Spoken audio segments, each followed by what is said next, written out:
तो आज हम आर्टिकल की प्रैक्टिस करने वाले हैं। आपको मैं आर्टिकल्स के बारे में बताता हूँ, आर्टिकल कहाँ पर इस्तेमाल होता है। जब भी वावल साउंड सुनाई देता है किसी वर्ड से पहले, तो उससे पहले एन का इस्तेमाल किया जाता है। और जब भी किसी वर्ड से पहले जो सिंगुलर हो, उससे पहले कॉन्सोनेंट्स का साउंड सुनाई देता है, तो उससे पहले ए का इस्तेमाल किया जाता है। और जब भी किसी वर्ड्स से पहले कोई ख़ास चीज़ या कोई कदीम इमारत या कुदरती चीज़ का जिक्र किया जाता है, उससे पहले दा का इस्तेमाल किया जाता है।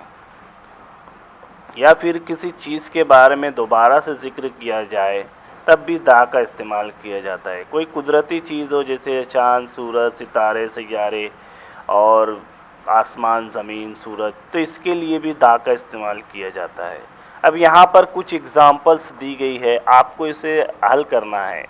Practice sentence in fill in the blanks. Number 1 है, I saw dash dash bird in the tree. अब यहाँ पर खाली जगह पर ए, एन और दा में से कुछ भी आएगा। अगले एग्जाम्पल में मैं आपको इसके आंसर्स बताऊंगा, आपको कमेंट करना है। दूसरा एग्जाम्पल है, सी हैज़ डैश डैश अम्ब्रेला। खाली जगह पर क्या आएगा, ए, एन और दा। आपको आंसर्स कमेंट में लिखना है। Number 3, dash dash moon looks beautiful tonight.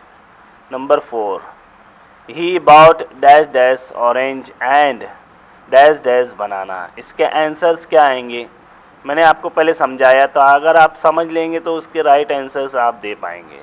Number 5, can you pass me dash dash salt please.